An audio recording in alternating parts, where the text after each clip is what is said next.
Periodista Digital continúa su ciclo de entrevistas a veteranos periodistas, un poco para entender cómo era el periodismo de entonces, de ahora y la evolución. Hoy además contamos con un periodista que además es maestro de periodistas, porque es profesor. Don Homero Valencia, muchas gracias por venir a Periodista Digital. Encantado, es un placer estar aquí con vosotros. Usted que aparte de... Ahora haremos un repaso un poco a su trayectoria, pero por empezar, digamos, buscando ya un titular. Usted que ha conocido, aparte del periodismo en la transición, post-transición, y ya conoce también a la generación de los jóvenes que quieren ser periodistas, ¿su impresión ahora a la hora de periodismo es optimista o pesimista? Lo que estamos así es en una etapa de futuro incierto. Por una parte, la preparación de los periodistas es mucho mejor que entonces. Las asignaturas, los medios con los que cuentan, las enseñanzas son 100 veces superiores. Pero por otra parte, yo creo que nadie tiene absolutamente claro cuál va a ser el papel de la prensa escrita, de la prensa impresa. Todo el mundo sabe que va a cambiar, que no va a vivir la etapa que ha vivido hace unos años, pero tampoco está claro que el futuro sea totalmente digital como aventuran algunos. Yo creo que es un proceso que va a durar todavía unos años en decantarse. Usted ha trabajado muchos años en distintos puestos en Radio Televisión Española, pero vamos a empezar por una parte que a nosotros, como aquí en Periodista Digital, a nuestros internautas nos gusta mucho la historia de la prensa y no queremos que queden en el olvido algunas cabeceras que en nuestra opinión jugaron un papel importante en su momento. Vamos a hablar concretamente de dos que usted conoce muy bien, que es Diario SP y el Diario Pueblo. Empezamos por SP, que creemos que fue un experimento muy olvidado, pero bastante interesante para la época. En su caso, hay que empezar con un antecedente que fue la revista SP. Sí, es verdad, fue un experimento, fue el fruto de un loco, en el mejor sentido de la palabra, Rodrigo Rollo. Es un hombre que recorrió el mundo y se trajo la idea de hacer en España una publicación parecida a Time o Newsweek, pero claro, no con los medios que tenían los norteamericanos. Y luego consiguió algo absolutamente increíble, que es juntar a un equipo de gente que luego todos han ocupado unos puestos importantísimos en todos los medios de comunicación españoles: Luis Ángel de la Viuda, Miguel Ángel Gozalo, Francisco Riobó, un montón de gente famosa. Y después le fue tan bien esa aventura que se lanzó a dar un paso para el que yo creo ahora con perspectiva que no estaba preparado ni él, ni la empresa, ni la sociedad, que fue hacer un diario sin un gran respaldo económico. Y esa fue la aventura de Diario SP, que además fue el primer diario español, el primer periódico diario español que se publicó en color. Y otra cosa que salió, yo creo que solo debieron salir un número 2 con fotos en relieve, algo que fue algo sí, que fue un experimento que creo que nadie más ha vuelto a... Que nadie más ha vuelto a experimentar. Claro, la aventura duró muy poco tiempo, muy pocos años, porque no había detrás un respaldo económico. Y luego en el terreno político él se atrevió a criticar la postura oficial. Famosas son sus preguntas de ¿y después de Franco qué? Y preconizaba la república y no la monarquía. Y claro, todo eso le fue cerrando el grifo de la financiación hasta que acabó ahogándose el periódico a los pocos años. Usted fue redactor jefe de Diario SP y confieso que a mí hay dos puntos, hay muchos, pero por señalar dos, que me fascinan por la época. Uno de ellos es una portada de los ministros económicos debieran dimitir. En plena época del Matesa, se refiere a los ministros del Opus Dei. Digo, en plena dictadura, un periódico de Madrid pide en portada la dimisión de ministros. Sí, por eso digo que era un hombre que tuvo un valor tremendo desde el punto de vista empresarial para abordar unas empresas que nadie lo había hecho hasta entonces, y luego desde el punto de vista político.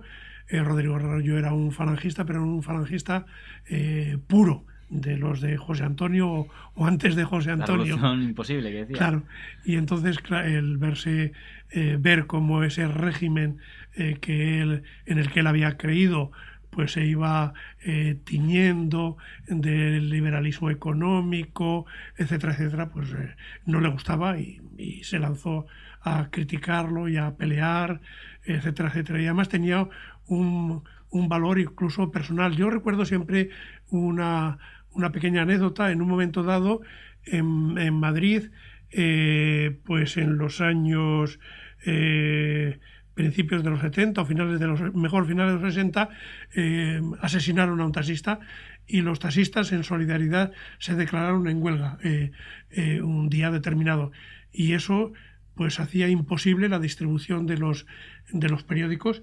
Entonces, en plena asamblea de taxistas, cuando estaban con todos los ánimos encendidos, se presenta Rodrigo Rollo, se sube a una mesa y les dice: ustedes son unos cobardes, ustedes no tienen valor. ¿Qué tiene que ver que hayan matado a un compañero suyo para que se declaren en huelga, nos hagan la Pascua a los clientes, a los empresarios, a la gente? Y les dejó apabullados. Nadie dijo nada. Eso es impensable en cualquier época. Dice, pero si un hombre se presenta así en una asamblea de alguien que se declara en huelga, dice, bueno, le ahorcan allí mismo. Era un personaje curioso. El otro punto que a mí me fascinaba ocurrió en el mayo de 68, que cuando estaban los estudiantes de Francia, muchos de ellos de ideologías, se supone más bien de extrema izquierda, comunistas, Rodrigo Rollo publica en SP una editorial apoyándoles, pero diciéndoles que les apoya porque le parece que ese es el auténtico espíritu fascista. Y entonces al día siguiente aparece publicado en el propio diario SP un texto de un grupo de redactores de SP criticando al director de Diario SP, diciendo no estamos de acuerdo con la postura del director de Diario SP. Que yo sepa, ni en democracia he visto a un grupo de redactores que publican un artículo criticando a su director y que el propio director lo publique.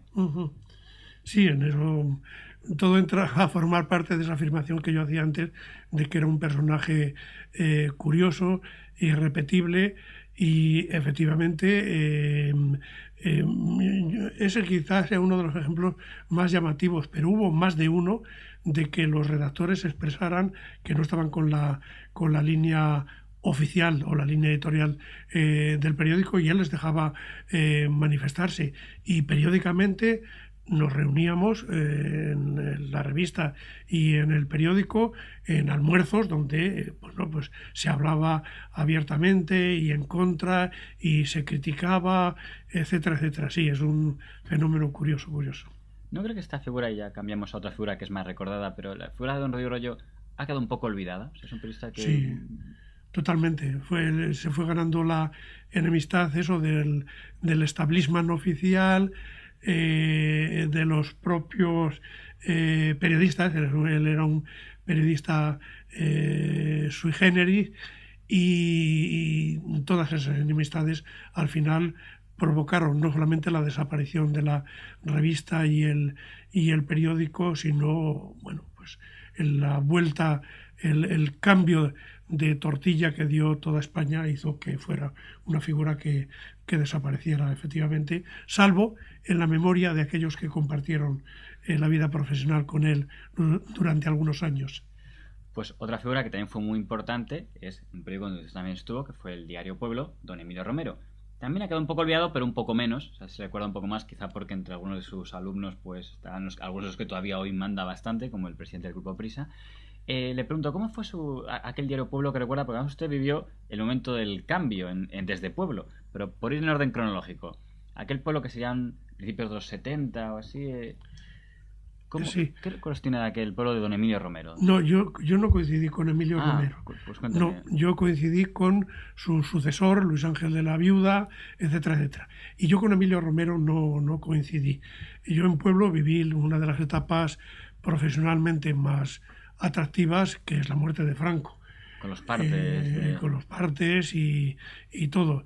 Y fue una época... Y luego el comienzo del periodo de la transición, que también es algo que no se ha vuelto a producir. Allí todos los días en Pueblo había una asamblea. Había una asamblea en el periódico donde centenares de trabajadores mezclados, redacción, talleres, etcétera, etcétera, se reunían en la asamblea y se discutían los cambios que se estaban produciendo, etcétera, etcétera, y se hacía de un modo asambleario. Salieron a relucir todas las ideologías políticas que habían estado ocultas, pues allí había habido subdirectores, redactores jefes, pues que comulgaban con el régimen franquista, y había algunos que militaban en UGT, como Gurriarán, y que lo había tenido oculto hasta ese momento, que es cuando se da a conocer. Y todo ese proceso es el que sale a relucir tras la muerte de Franco. Y luego el trabajo que se hicieron aquellos días es increíble. El mismo día de la muerte de Franco, yo quiero recordar que se hicieron 5 o 6 ediciones, algo que es un auténtico alarde en una época de aquella época, y con un periódico que se imprimía con rotativas y que se confeccionaba con plomo, etcétera, etcétera. Es cierto que todos los periódicos, como se cuenta, tenían preparadas desde tiempo la edición, porque no acababa de pasar lo que todo el mundo sabía que iba a pasar, y que estaban diciendo a ver cuándo pasa, de una vez que tenemos ya la edición preparada y no acaba de pasar. Sí, bueno, en todos los medios de comunicación se tenían preparadas biografías, análisis de la labor realizada por Franco en la guerra, después de la guerra, etcétera, etcétera. Todo esto estaba preparado, y periódicamente, pues no sé, yo creo que una vez al mes o cada 2 meses o algo así, se revisaba, se echaba un vistazo y se actualizaba.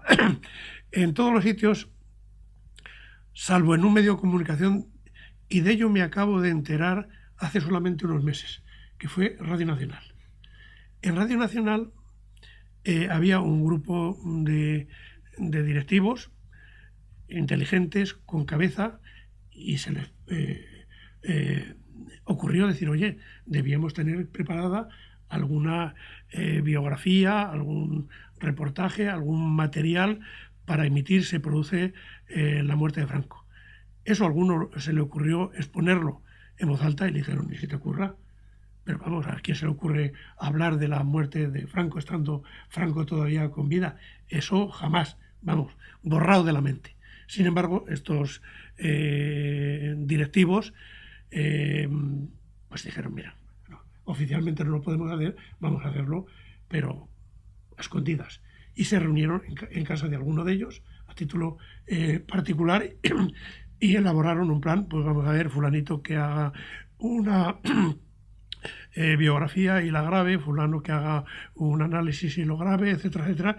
Y es un material que estuvo grabado y escondido en el cajón de un despacho personal de un directivo, y que luego sirvió, claro, fue de una gran utilidad. En el resto de los medios no había tantas reticencias y se tenía preparado. Usted era subdirector de pueblo, llegó en aquel equipo. ¿Estaba cuando se produjo el cambio de Luis Ángel de la Viuda por el señor Figueroa? Sí, yo estuve unos meses con el señor Figueroa. Lo digo porque a mí me ha extrañado muchísimo. Yo creo que en la prensa de Madrid, a lo mejor me equivoco, no ha habido un mandato tan corto como el del señor Figueroa, y es algo que me lleva a decir qué pasó para... Oficialmente el periódico dice, pues acaba una etapa, comienza otra, y dices, pues qué etapa más corta. Creo que fueron 2 meses de director de un periódico tan importante como era Pueblo. Sí. Yo creo que fue algo inesperado. Todo el mundo pensaba que un hombre que había estado en otras publicaciones más liberales, que había estado de agregado en alguna embajada española en el extranjero y tal, tendría un espíritu que se acercaba a lo que se veía venir, a una etapa un poco más abierta. Y fue, desde luego, una sorpresa, y luego fue un caos absoluto en la redacción. Ante cualquier noticia llamativa y explosiva, él hacía que se sacaran pruebas, pero no solo de la noticia que se discutía, de la noticia que podía ser delicada, sino de todo el periódico. Entonces, de un periódico como era Pueblo de aquella época, con 70 y tantas páginas, 80 y tantas páginas, había que hacer copias galeradas de todo el periódico y llevarlas a Presidencia del Gobierno, a Arias Navarro, para que allí le examinaran y dieran el visto bueno. Eso, aparte del punto de vista político, que no es necesario juzgar, pero desde el punto de vista de funcionamiento de un periódico es algo que, claro, paralizaba la marcha. Hay que esperar, hay que llamar, oye, ya podemos seguir adelante, tal. Y fue una etapa, desde luego, increíble para el funcionamiento del periódico, y es un auténtico milagro que estuviera tanto tiempo. En aquel equipo, por recordar algunos nombres, estaba, tengo entendido, José Luis Alcócer o Cándido. Sí, No sé si recuerda algunas de estas sí, los figuras. dos, sí, sí. Que tengo entendido que fueron algunas de las que casi en aquel momento estuvieron a punto de dimitir ante el Sí, caos que sí, había. Y por poner otro nombre, también un poco olvidado, Pilar Narvión, que era una sí. mujer que para ser mujer ya tiene un papel importante en aquella redacción, ¿no? Sí, sí, sí, era una figura. Pilar Narvión había sido corresponsal en París y era un auténtico pilar. Había muchas mujeres en Diario Pueblo para lo que era para la época y en comparación con otros medios de comunicación. Y efectivamente todo el equipo de opinión, donde estaba Alcocer, Cándido, etcétera, a ellos fue a los que más afectó la llegada de Figueroa como director. No sé si le puedo preguntar una pregunta a título personal, que es ¿por qué cree que el gobierno cambió en su momento a Luis Ángel de la Viuda, que era un poco el de la etapa post-Emilio Sí. Romero, que puede ser la etapa de transición Mm. desde Pueblo? ¿Por qué ese cambio a nada más llegar el primer gobierno, digamos, de la monarquía, con Martín Villa, con ministros y Sí. sindicatos? ¿Por qué decidieron ese cambio de... ¿Por qué cree usted impresión de que cambiaron a ser de la Viuda por el señor Pues Figueroa? yo creo que, no sé ahora ya con el paso del tiempo, si alguien tiene una explicación, en su momento nadie la tuvo. El propio Luis Ángel estaba sorprendido, no de que le fueran a cambiar, que todo el mundo sabe cuando está en un puesto directivo, en un medio de comunicación, que puede ser cambiado, pero efectivamente cuando los aires que se respiraban era hacia algo un poco más aperturista y liberal, y en eso lo representaba muy bien Luis Ángel de la Viuda, se produciera ese cambio. Yo creo que ese fue el gran error, suponer que su sustituto, sucesor, iba a ser más liberal incluso, y fue todo lo contrario. De hecho, Pueblo poco a poco fue perdiendo el papel tan grande que Sí, había tenido. No digo esa culpa de José Ramón mm, Alonso, pero que ya fue sí, sí, perdiendo. Un último nombre que quería preguntar, no sé si coincidió con él, es verdad que también estuvo en SP y también estuvo en Pueblo, pero después fue escorándose más hacia un sector más político, si se quiere, que es don Julio Merino. ¿Ya va a coincidir con él? así, sí, sí. Yo, pero en el, sí, también en la revista y en el periódico. Pero lo de escorar es una continuidad. Quiero decir que Julio Merino siempre fue así. Ah, se Siempre quiere. fue así. En el propio. Yo recuerdo las discusiones más grandes en el periódico, en el diario SP. Ya él se mostraba con unas cosas que eran sorprendentes, pensando en alguien relativamente joven y que tuviera un pensamiento tan extremista y tan escorado a la extrema derecha. Y luego lo que hizo fue ir evolucionando, pero en una línea que siempre había Sí. tenido y seguido. Lo que viene a demostrar lo que nos decía antes, ¿no? Que en SP había desde gente del Partido Comunista como el señor Iborra a Sí, gente como el sí, señor Merino. O sea, sí, que sí, era un sí, poco, había un sí, poco sí, de todo. sí, sí. Vamos a pasar al capítulo de Radio Televisión Española, donde usted, bueno, iba a decir, veo que había estado en 70-72 ya en Radio Nacional de España. O sea, antes Sí, de Pueblo ya había tenido un sí, paso por la Radio Televisión sí, Pública. sí, sí, sí. Yo en Radio Nacional de España fue donde conocí a Luis Ángel de la Viuda, que fue el que me llamó, y cuando a él le nombraron director de Pueblo, pues por confianza que tenía en mí, me llamó para Pueblo. Oye, entonces a lo mejor conocerá un poco de la Radio Televisión Española de Adolfo Suárez o Juan José Rosón. Por supuesto, sí, no, no. Yo con Adolfo Suárez tuve bastante trato porque él era un hombre muy, muy abierto, a pesar de ser el director general, que es la figura cumbre en Radio Televisión Española siempre, pues él despachaba. Yo recuerdo que un verano que Luis Ángel de la Viuda se marchó de vacaciones y yo era su director de informativos de Radio Nacional, pues me llamó Adolfo Suárez y me dijo: Valencia, voy a presentarme candidato de procurador por Ávila, no quiero que aparezca no solamente mi nombre en Radio Nacional, ni siquiera la provincia de Ávila, salvo que vuelva a resucitar, salvo que resucite Santa Teresa. Y recuerdo esa frase porque me O sea, hizo que no mucha quería gracia. beneficiarse de las No amistades quería, que tuviera. exacto, que alguien pudiera pensar que por estar él al frente de Televisión y de Radio Nacional, pudiera salir algo que le fuera a ser favorable. Cuando nombran al señor Suárez presidente del gobierno, cuando el rey lo nombra presidente, la prensa, sobre todo la prensa, digamos, más aperturista, las revistas, básicamente dicen: se acabó la transición, viene un ultra porque viene el movimiento. Entiendo que los que le habían conocido en televisión española no tenían esa imagen de él como hombre del movimiento que viene a parar la apertura. Ni mucho menos, todo lo contrario. Además, yo creo que eso a Adolfo Suárez, a la gente con que le rodeaba, nunca le ocultó ese espíritu que luego pudo hacer patente como presidente del gobierno. Yo recuerdo que estando de secretario de redacción o director de informativo de Radio Nacional, y él estaba de director general, en un momento dado a un redactor que teníamos en Radio Nacional, bastante osado, Agustín Farré Rigo, que luego llegó a ser director general de los medios de comunicación de la Generalitat de Cataluña, pues hace una entrevista al príncipe, al rey actual, a don Juan Carlos, porque había obtenido el título de piloto, y le hace una entrevista exclusivamente desde ese punto de vista de que ha obtenido el título de piloto, y llega a Radio Nacional: oye, que tengo una entrevista y tal. Y todo el mundo: pero ¿cómo se te ocurre hacer una entrevista al príncipe de España y tal?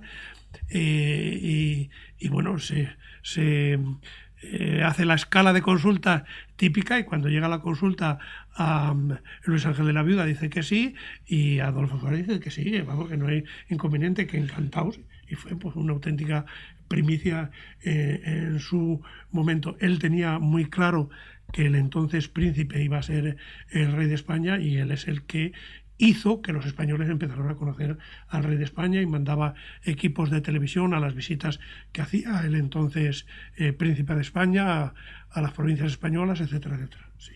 ¿Estaba cuando llegó el equipo de Juan José Rosón con Juan Luis Cebrián de director de informativos, o ella se ha ido a pueblo?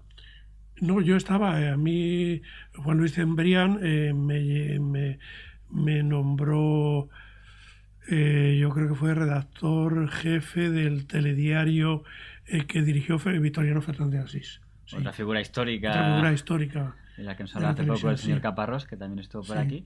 Y pues le pregunto ahí a opinión. Sabe que con el señor Cebrián, quizá es lógico cuando alguien luego ocupa puestos importantes, como le ha pasado a él, que se empiece a especular, sus enemigos y dicen una cosa u otra. Hay quien dice que esa etapa fue una etapa de apertura, de continuar operando con la apertura que había antes, y hay quien dice que no fue tanto apertura porque estaba muy sometido al gobierno, a los Martínez Esteruelas de turno. ¿Qué opina usted? Yo creo que era apertura en general, pero sí con momentos muy puntuales de un pequeño paso atrás. Pero eso le pasaba a todo el gobierno, desde Pío Cabanillas, que en un momento hace el alarde de ondear una barretina en la mano, cosa que fue portada en todos los medios de comunicación, etcétera, etcétera. Entonces, cuando había algo que se aceleraba un poco ese paso adelante, pues había un pequeño paso atrás. Yo creo que es una etapa que se podría definir como 3 pasos adelante y uno atrás, o 4 pasos adelante y uno zigzag atrás, sí. Pero vamos, yo también había coincidido con Juan Luis Cebrián haciendo el servicio militar. Vamos, en la revista Aeronáutica. ¿Y su talante, digamos, no era de un ultra...? No. Sí, me quiere decir que bueno, era un periodista joven y que también pues tenía la intuición y el olfato de que estábamos viviendo los estertores de Franco, y que después de Franco no iba a volver Franco, iba a volver cualquier otra cosa menos esa. Bueno, debo decir que mirando la hemeroteca, la etapa esta del Diario Pueblo, donde era su director, he visto algún artículo de opinión de Vicente Cebrián, que se ve que aún estaba en activo, porque aún colaboraba, luego desapareció, pero... Sí, fue su director del diario en la última etapa. Y llegó a tener trato con él, ya que... ¿Quién? ¿Usted con Vicente Cebrián llegó a tener trato? Sí, fue en la última etapa del periódico, cuando yo estaba casi con un pie de nuevo en Radio Nacional, y sí coincidí unos meses con él. Ahora que ya ha fallecido, ¿qué impresión daba? Porque hay quien dice que era un falangista de toda la vida, pero apoyó también de una manera, quizás desde segundo plano, pero el cambio democrático. Sí, yo creo que sí, que también es una de las personas que también tenía la intuición de que iba a producirse ese cambio. Lo que pasa es que él era personalmente pues más prudente, más contemporizador. Él en muchos momentos era el que paraba los pies a Rodrigo Rollo Rodrigo Rollo inició una campaña tremenda contra el Instituto Nacional de Industria y Vicente Cebrián le decía, ojo, que el Instituto Nacional de Industria es una de las pocas instituciones que nos puede ayudar, a apoyar, a financiar, etcétera, o sea que vamos a bajar el pistón, etcétera, etcétera. Ya por curiosidad, ¿hubo consecuencias con el Instituto Nacional de Estadística y ISP? No, de industria, el Instituto Nacional de Industria. No, yo creo que al final le acabaron cerrando el grifo a Rodrigo Rollo, sí. Volviendo a... Vamos a hablar un poco del gobierno de UCD. Usted tuvo muchos puestos en Radio Televisión Española y en Radio Nacional de España, subdirector de informativos, entre otros. En aquel momento, por un lado, la información apoyaba mucho, lógicamente había que apoyar a la Televisión Española el cambio que el gobierno encabezaba de construir una democracia, pero por otro lado había una cosa que informativamente estaba ahí, que era el terrorismo. Sí. No sé muy bien cómo se podían conciliar las dos cosas, porque si se informaba mucho terrorismo, los militares podían... O sea, informativamente había ahí un equilibrio entre dos cosas que se enfrentaban. Una, si se quería apoyar el cambio democrático, otra, informar sobre lo que estaba pasando de la violencia. Sí, yo creo que la gente, los redactores, reaccionaron muy bien. Eso, y es una frase de Luis Ángel de la Viuda. Luis Ángel de la Viuda, en un momento dado, hubo un homenaje en la Asociación de la Prensa a quienes habían sido directores de los medios de comunicación en la etapa de la transición. Era como un agradecimiento de la sociedad a quienes habían sido responsables de los medios.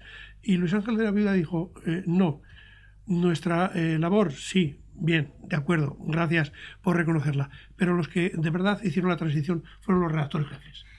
Llámense sus directores, jefes de informativo, redactores jefes, que fueron los que tenían que batallar con esa redacción. Y yo de aquella época recuerdo... Usted fue redactor jefe en un momento determinado. Sí, y de director de los servicios informativos de Radio Nacional, yo estuve ahí una etapa larga, casi 4 años, que era bastante anómalo en un puesto de ese tipo, estar tanto tiempo, y lo tengo anotado por ahí.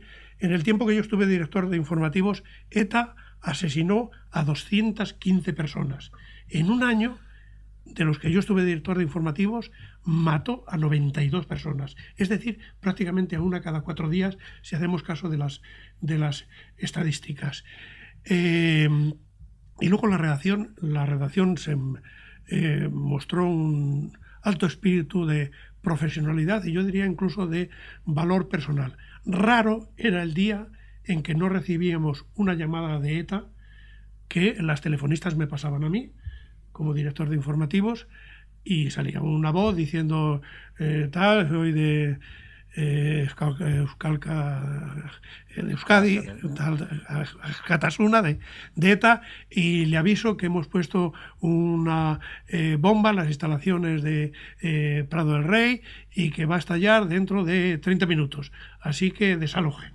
Entonces yo cumplía con mi deber, me presentaba en la enorme redacción de los informativos de Prado del Rey y decía, hemos ya recibido una llamada de ETA diciendo que han puesto una bomba, que va a estar delante de todo el mundo, lo de todos los días, vale, y todo el mundo seguía y jamás vi a nadie que se levantara y se marchara, aunque podía hacerlo, que era mi papel de decírselo, por si alguno se quería marchar. Nunca nadie abandonó el puesto de trabajo ante una amenaza de ese tipo.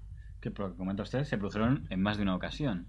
Sí, hombre, no, en Prado del Rey no llegaron en la casa de radio y todo eso, no llegó a haber bombas y tal. Pero que amenazaban reiteradamente. Amenazas era prácticamente una vez a la semana, vamos. Siempre había una llamada de ese tipo.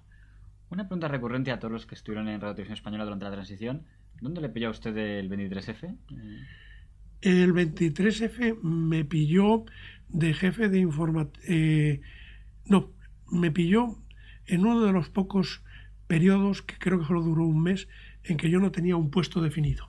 A mí se produjo, a raíz de la dimisión de Adolfo Suárez, hay un cambio que también se produce en Radio Televisión Española y yo ceso como director de informativos.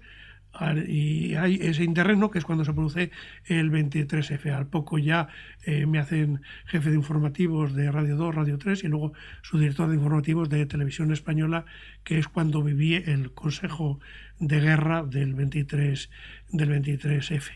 Y yo estaba teóricamente sin un cometido, pero iba todos los días a a la Casa de la Radio, hacía informes que me encargaban y el día del 23F pues me presenté allí a primeras horas de la mañana y hice una pequeña labor de colaboración, de coordinar el movimiento de las unidades móviles, pues esta que vaya frente al Congreso, esta que vaya a las Cortes, esta que vaya allí donde hay rumores de, etcétera, etcétera. Hay que decir, por si acaso algún internauta no lo sabe, que yo tengo entendido que en aquel momento Radio Nacional de España era el líder absoluto de la radio, ¿no? Sí. Estaba don Luis del Olmo, don Alejo García, sí. Había competencia, pero que el nivel de diferencia que debía en ese momento entre los programas de RN y el resto creo que era considerable. Sí. Hay una cifra que no es absolutamente ningún mérito mío, sino todo lo contrario, vamos, no digo todo lo contrario, que no es mérito mío. Cuando yo estaba de director de Radio Nacional, en diciembre de 1982, se hace pública la tercera oleada del Estudio General de Medios. Y en ese momento, Radio Nacional de España alcanza un nivel de audiencia, 6.010.000 oyentes, que nunca, ni Radio Nacional, ni la SER, ni ninguna televisora ha vuelto a alcanzar. Nunca.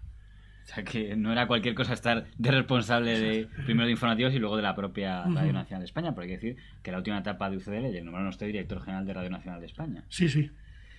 Una curiosidad que no sé si usted se acordará, o igual es rumor que...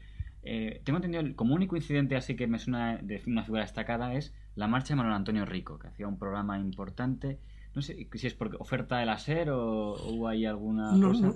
No lo viví. Yo a Manuel Antonio Rico le nombré director de España a las 8. A eso me refería. Sí, pero luego su marcha yo ya no estaba en esa guerra, estaba en Televisión Española. Como digo siempre, como habrá alguna mejor que no tiene situado a este personaje, bueno, y un poco para darle la pantalla, entonces, si tuve que hablar de Luis del Olmo, de aquel de Radio Nacional de España, de esa etapa, del Manuel Antonio Rico de España a las 8, o del Alejo García de, creo que era directo, por más que en el fondo no pude escuchar, pero por lo que he visto en las bibliotecas tenía relevancia. ¿Cómo explicaría aquellas estrellas de la RN de ese momento?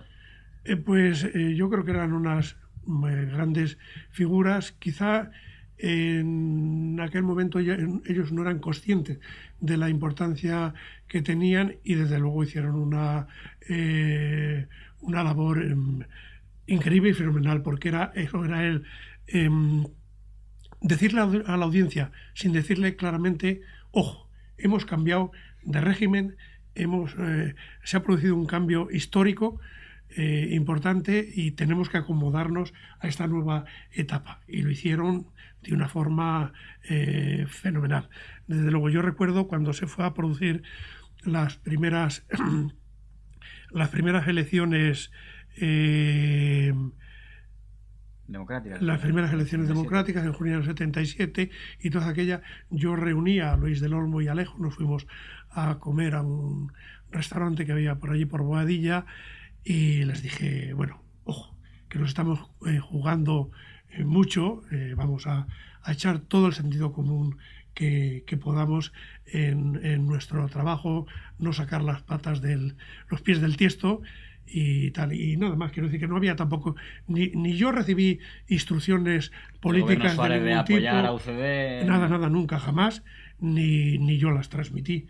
Yo creo que todo el mundo éramos conscientes de lo que nos estábamos jugando y yo creo que lo hicimos relativamente bien. Antes de entrar en el tema de las comparaciones entre los distintos gobiernos, que se lo dejo para el final, hay un tema que no quería pasar por alto: Radio Cadena y Radio Exterior. Radio Exterior estuvo usted mucho tiempo, pero por hablar de Radio Cadena, algo que probablemente también mucha gente haya olvidado. O sea, yo mismo muchas veces me olvido que existía una segunda RN que era Radio Cadena. ¿Qué era exactamente aquella Radio Cadena que un día desapareció casi sin fiesta de despedida? Sí. Bueno, la creación de Radio Cadena también es muy típica, es donde se juntan pues unas cadenas en Radio Juventud, que provenía del mundo de Falange, etcétera, la radio sindical, y todas ellas, el gobierno forma Radio Cadena Española. Y funciona durante unos años en paralelo con Radio Nacional. Funciona tan en paralelo que en algunos sitios, en las capitales de provincias y en las capitales de las comunidades autónomas, se solapan. Están las dos, hay estudios diferentes, personal diferente, etcétera. Teóricamente tenían que tener una programación muy diferente. La programación de Radio Nacional de España debía ser pues más seria, más general, y la de Radio Cadena Española debía ser más ligera, más estar apegada al terreno, a las poblaciones locales, a las provincias, etcétera, etcétera. Pero el solapamiento era muy grande. Y en un momento dado pues se toma la decisión de fusionarlas y crear una sola cadena. Es un trabajo que elaboramos durante todo un verano, sin vacaciones. Ramón Villot por Radio Nacional de España y yo por parte de Radio Cadena hicimos lo que ahora se llama hoja de ruta, un trabajo de cómo debía integrarse el personal, qué esquema de programación debería hacer, etcétera, etcétera, qué destino había que dar a los 100 pianos que tenía Radio Cadena Española. Tenía pianos en prácticamente todas sus sedes, etcétera, etcétera. Y acabó con fusionarse con Radio Nacional. Y en el caso de Radio Exterior, que usted dirigió durante mucho tiempo, con un gobierno socialista, que decían que es la radio que llegaba a más sitios, aunque no la escuchara nadie en España porque se oía afuera, ¿no? Era lo que se solía decir. Sí, yo es la etapa quizá de la que personalmente me encuentro más satisfecho porque es en la que más cosas pude hacer. No se podía escuchar en España técnicamente. En aquel entonces solamente emitía en onda corta. Y la onda corta no se puede escuchar en el país donde está radicado el centro emisor, sino que la señal sale al aire, rebota en la ionosfera a 200 kilómetros, baja a la Tierra, etcétera, etcétera. Y llegaba, yo creo que entonces teníamos información de que llegaba a 120 y tantos países. Y emitía, además, emitía 54 horas al día, aunque el día tenga solo 24, porque estaba emitiendo paralelamente 12 horas para América, 12 para África, no sé cuántas para Oriente Próximo, etcétera, etcétera. Y era una audiencia muy apasionada, quiero decir que se emitía para el Próximo Oriente en inglés, en francés, en árabe, teníamos emisores en árabe, emitíamos en euskera para los vascohablantes de Estados Unidos, en sefardí para los 500.000 españoles que seguían hablando sefardí en Turquía y en el Próximo Oriente. Era un mundo muy importante. Y yo puse en marcha la emisión, el Servicio Mundial de Noticias, copiado de la BBC, no tengo ninguna rubor en decirlo, y luego el centro emisor de Costa Rica, porque paradójicamente el único país de Europa que no tenía un centro emisor en la América de habla hispana era España. No tenía la BBC, Radio Vaticano, la NOS holandesa, etcétera, menos España. Entonces yo me hice una batalla por instalar un centro emisor en Costa Rica que cubría un diámetro de 10.000 kilómetros, abarcaba todo el sur de Estados Unidos, donde se habla español, todo Centroamérica, el norte de Hispanoamérica, y fue también pues lo inauguraron los Reyes de España en el 92 y yo creo que fue un hito bastante importante. ¿Le dieron algún motivo en el año 93 para el cambio suyo por don Fermín Bocos? ¿O simplemente consideraron que se te vaya a tomar? ¿Usted se quería ir? No, hubo simplemente una reordenación total de Radio Nacional de España con esa llegada y no hubo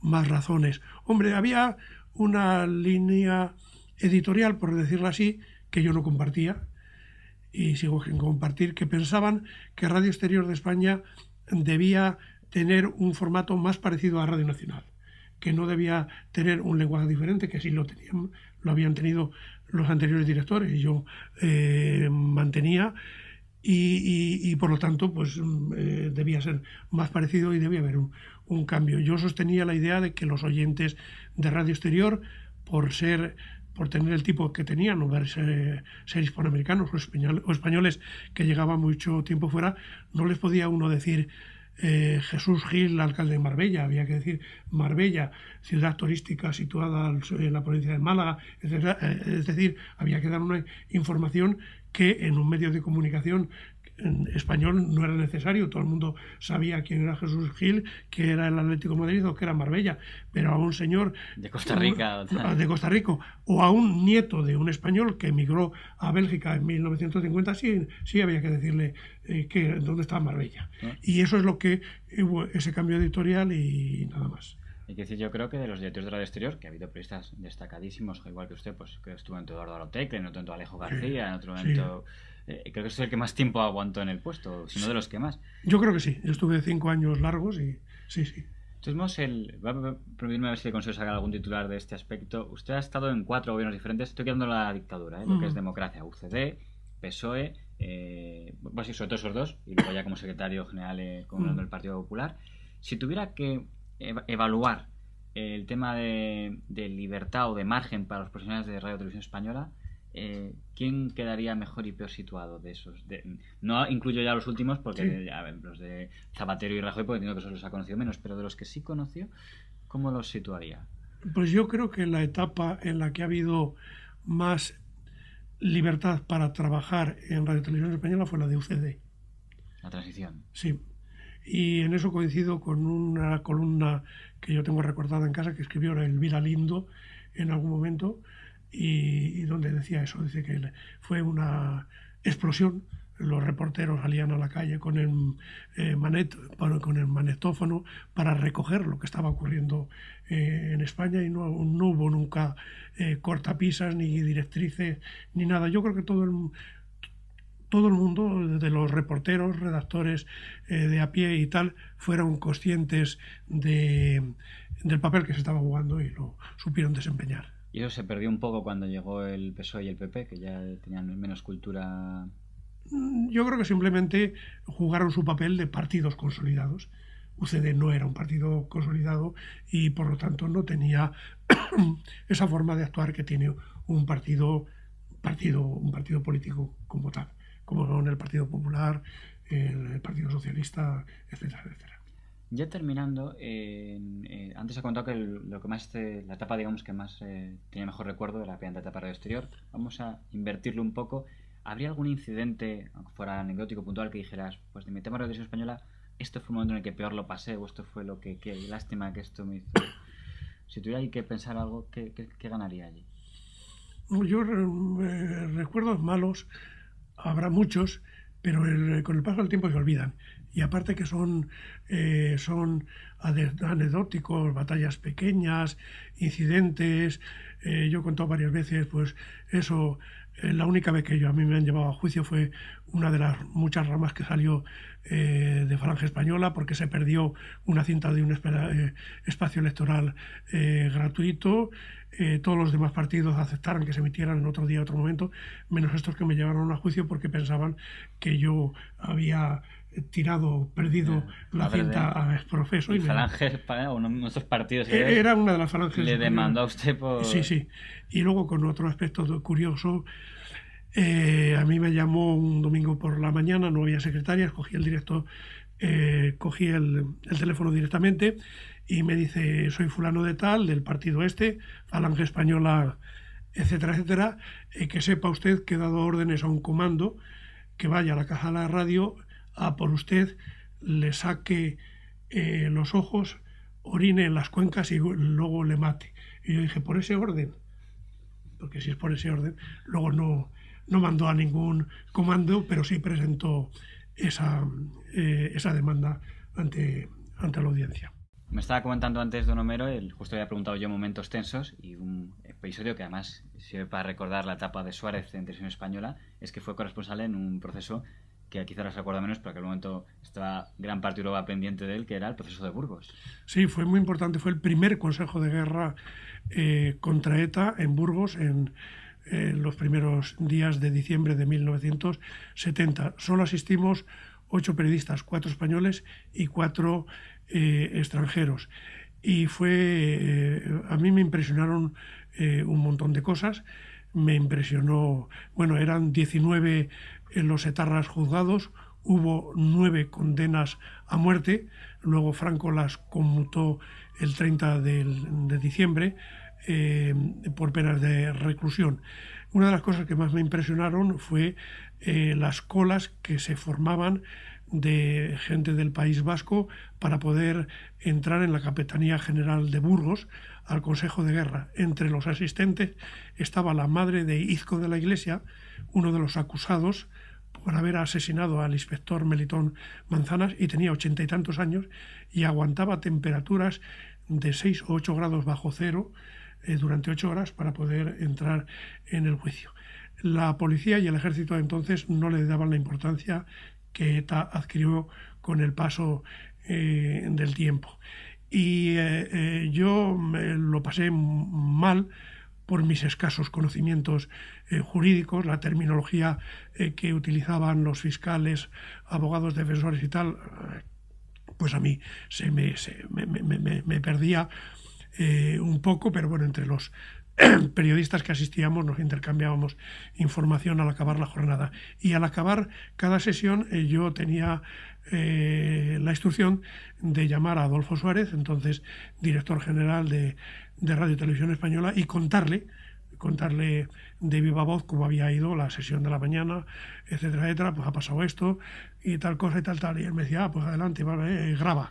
Y yo llamaba y grababa. Desde el entorno Abertzale se ha dicho muchas veces que el proceso de Burgos les vino bien, porque les fue una forma de que dieran ahí discursos y que les conociera a todo el mundo. O sea, que ahí al régimen le salió el tiro por la culata. Por supuesto, totalmente, porque además los etarras estaban perfectamente coordinados, tenían el mensaje aprendido. Cada vez que les hacía una pregunta el fiscal, el capitán Troncoso, ellos contestaban según la Convención de Ginebra, como soldados que somos del Ejército de Liberación de Euskadi, solo tenemos la obligación de decir nuestro número, graduación y tal, y eso, claro, les ponía nerviosos, de tal forma que en un momento dado, el último día, yo creo que fue el último día o el último día del Consejo de Guerra, el fiscal, el capitán Troncoso, desenvainó el sable y se lanzó contra un etarra y le tuvieron que parar sus compañeros, porque el Consejo de Guerra, por definición, el tribunal, eran militares todos y todos con traje de gala. Y consiguieron sacarle de quicio al propio... Y lo presidía el capitán general de Burgos, el teniente general Ordovás. Son cosas que las vimos como si hubieran pasado hace 1000 años y no hace tanto, ¿no? Bueno, pues la última pregunta, un poco volver al principio hemos empezado hablando de la crisis económica del periodismo, vamos a acabar también crisis, pero no con la económica, con la otra. Se dice, que parece muy creíble, de que la imagen del periodismo no pasa por su mejor momento, y no solo por el tema económico, de que ahora la imagen del periodista está, igual que la imagen de la clase política ha caído, con ella quedó también la del periodista. Dicen algunos que es por quizá el teletertulia, que al final, ya sea deportes, corazón o política, todo es tertulia, los gritos, que si los alineamientos políticos de todas las cabeceras de papel. Aún una persona que ha conocido el periodismo durante los últimos 40 años, ¿comparte esa opinión de que la imagen del periodismo se ha deteriorado? Y si es así, ¿cómo se puede animar a los jóvenes o cómo se puede reconducir? Una reflexión a este respecto. Sí, yo creo que efectivamente el momento es malo por 3 razones. La económica, de la que no vamos a hablar, que todo el mundo conoce, la irrupción de las nuevas tecnologías, que ha hecho que gente que antes compraba el periódico o ponía la televisión para saber qué pasaba en el mundo, pues ahora con la tableta o un teléfono inteligente lo consigue. Y el tercer aspecto, por el que me preguntaba, es para mí, como profesor, el más preocupante, que es ese deterioro de la imagen.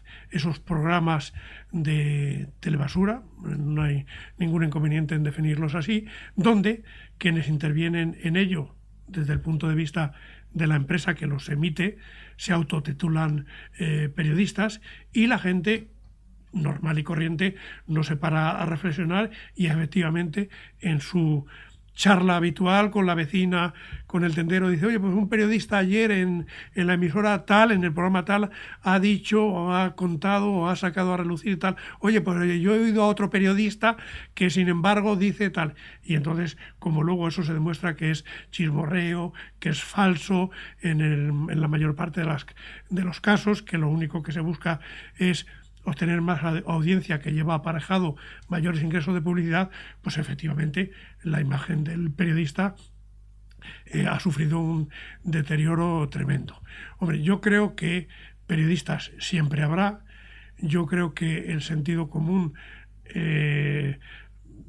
se acabará imponiendo, aunque tardará mucho tiempo, y que al final la gente, yo creo que sí, acabará por diferenciar entre unos medios y unos soportes que le dan rápidamente la información, pero se la dan muy escueta y pura y dura, que puede ser eso, Internet, a través de las tabletas, los teléfonos móviles y tal, que le dice el Real Madrid ha ganado por 3-1 y ha habido una bomba en el mercado X de la ciudad de Damasco. Con lo que hacen los medios de comunicación, los periódicos impresos, las grandes emisoras de televisión, que es luego desmenuzar todo eso, interpretarlo, desentrañarlo, contextualizarle, decirle sí, ha ocurrido eso, pero ¿por qué ha ocurrido? ¿Cuáles son las consecuencias? ¿Qué repercusiones puede tener? Y yo creo que las personas sí cada vez quieren seguir sabiendo eso, no solamente que ha habido una explosión de una bomba a las 11:17 en el mercado de Alepo, sino bueno, ¿y esto por qué ha surgido? ¿Por qué está ocurriendo en Siria esto? ¿Qué puede pasar si gana el régimen? ¿Qué puede pasar si ganan los rebeldes? Etcétera, etcétera. Pues don Homero Valencia, ha sido un verdadero placer tenerle aquí en Periodista Digital. Para mí lo ha sido el compartir unos minutos con Periodista Digital.